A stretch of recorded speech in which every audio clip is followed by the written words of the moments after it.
happened. Round 2 of the FIM SuperMoto World Championship, the Grand Prix of Europe at Vairano. Manu Herminen stormed into the lead, closely followed by Sylvain Bidard.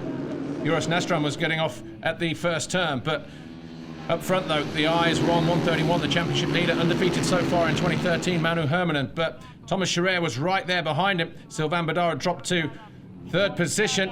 Adrien Scherer was in fourth place in the early stages, ahead of the 127 of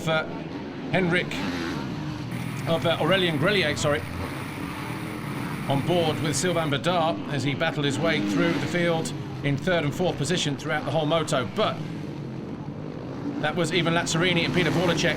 Lazzarini was having a bad start to the weekend, but managed to find his way through. That got him onto the rear wheel of Vorlacek in seventh, eventually found a way through into sixth. But this battle was an intriguing one between Manu Herminen and Thomas Scherer. Number 200, Giovanni Busai, would eventually come home in 11th place, but that was a daring move from number 1, Thomas Scherer, as he found a way up the inside.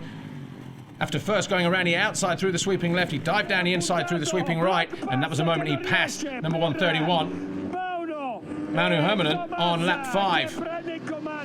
Manu Herminen, though, riding stronger and better than he ever has in his career, potentially.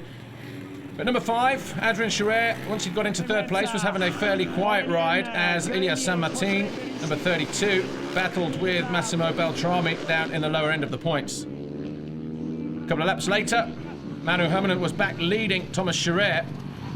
The question was, could he keep it up on two wheels, and would he be able to hold on to the checkered flag? Well, he came out of the final turn, and in the end, Manu Herminen did hold on to take the win. Thomas Scherer was second, Adrien Scherer was third, with Sylvain Bidard fourth.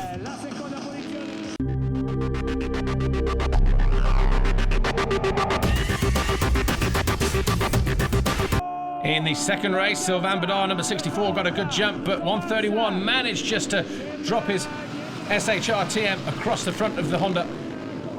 Giovanni Busai this time ran wide going through turn 1 and rejoined right at the back of the field, but up front it was Manu Herminen, Thomas Scherer, Adrien Scherer as they went through the series of fast turns.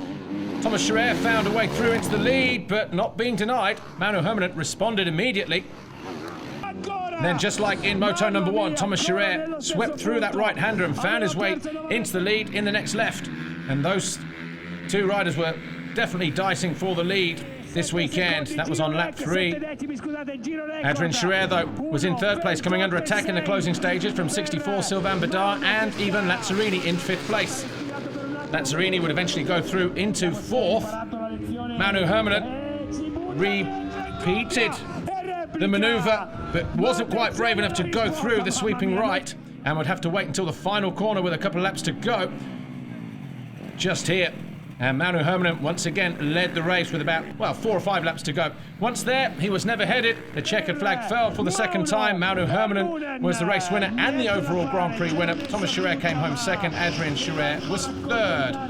And that was your podium as well. Third overall, Adrien Scherer, just there. On the left, Thomas Scherer in second, and in the middle, on the SHR TM, Manu Herminen. He was a double race winner last time out at Capua, and this weekend at the Grand Prix of Europe, he's a double race winner again, and he continues to lead the championship. Proof there, as he holds the red plate. Well, let's hear what Manu Herminen has to say. This season started way better than last year, so now I'm leading the championship, but I should have been last year also, and I tried to win all the races this year, and hopefully I can be the world champion this year.